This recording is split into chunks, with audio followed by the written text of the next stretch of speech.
Hello and welcome to yet another edition of YES101 Visual Radio. Bringing you the news, I'm Steven Machado. Let's take a look at your headlines first before we get into your news in detail. News First headline. Bus unions decide against nationwide strike. Call for fresh probe into 2008 bombing that killed Major General Janaka Pereira. Gamadha 2025. A decade of transforming lives. US accuses RSF of Sudan genocide and sanctions its leader. PCB shifts tri-series with New Zealand and South Africa to Lahore and Karachi.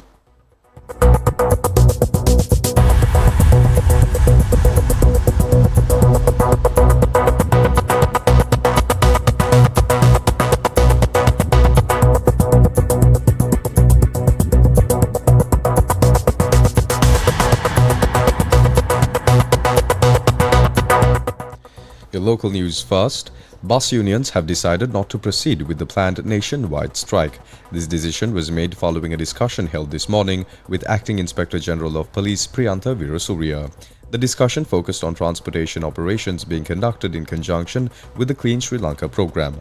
Private bus unions engaged in this dialogue with the Acting Inspector General of Police to address their concerns. Previously, the bus union had planned to launch a nationwide strike in protest, claiming that the police were exerting undue pressure on bus operations.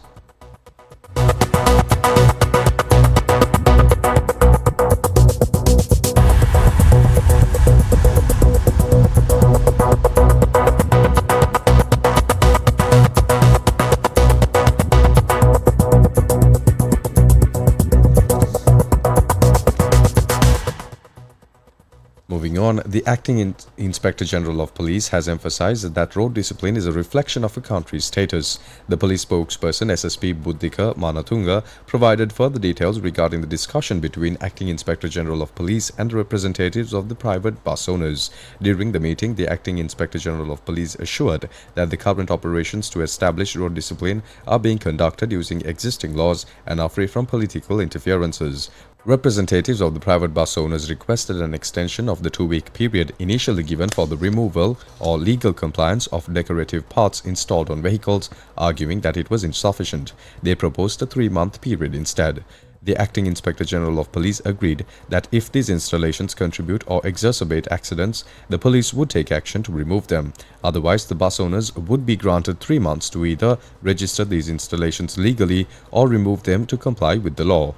Additionally, the bus owners requested their plainclothes police officers limit their actions against bus drivers, violations to avoid causing inconveniences to the public. The Acting Inspector General of Police assured that this process would be continued in a manner that does not inconvenience the public.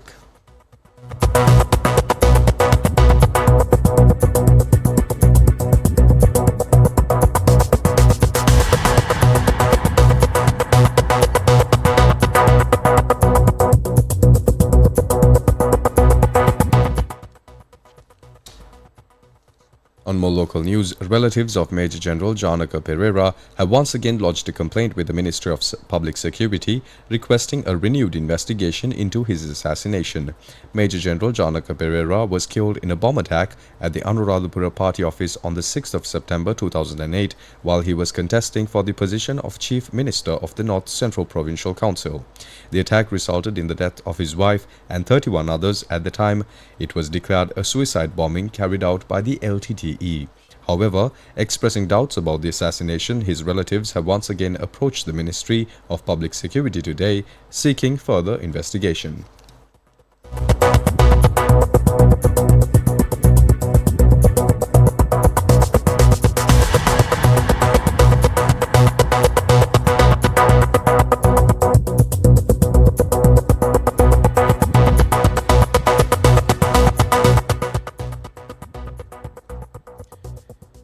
Starting tomorrow, the Gum at the Door-to-Toe initiative will resume, further expanding its mission for over a decade. This program, conducted in collaboration with the University of Peradeniya, marks the initial phase of the annual Gum at the work plan.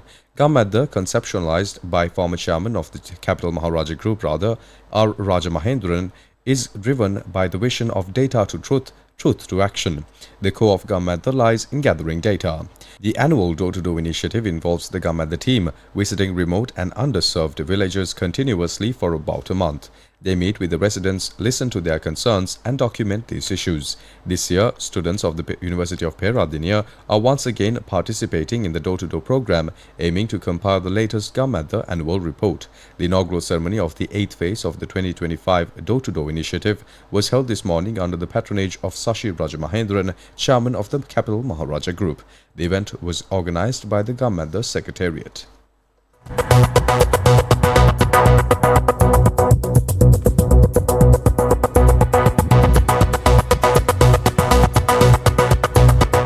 Up next is international news. International news.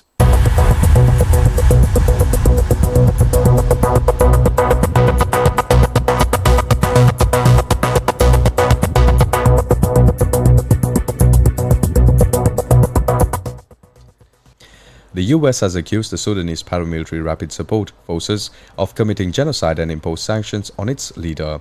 US Secretary of State Anthony Blinken said yesterday Mohammed Hamdan Dagalo, also known as Hemeti, was being punished for his role in systematic atrocities against the Sudanese people during the 20-month conflict. He said the RSF and allied militias were responsible for the murder of men and boys, even infants, as well as brutal sexual violence against women on ethnic grounds. The militias have also targeted fleeing civilians and murdered innocent people escaping the conflict.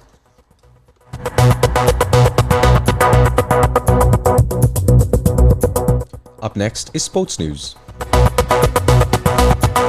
Sports news.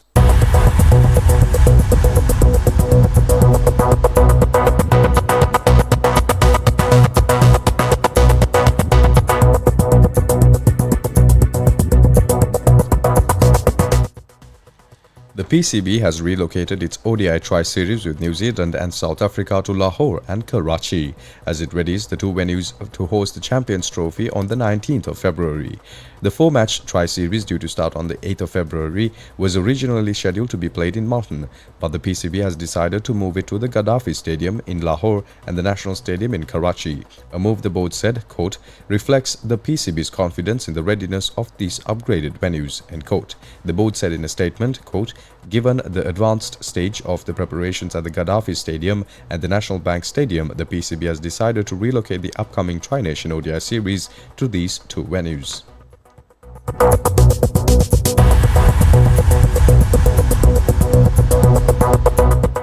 And with that, we wrap up this edition of YES101 Visual Radio. For the Newsfirst team, I'm Stevin Machado. Thank you and good night.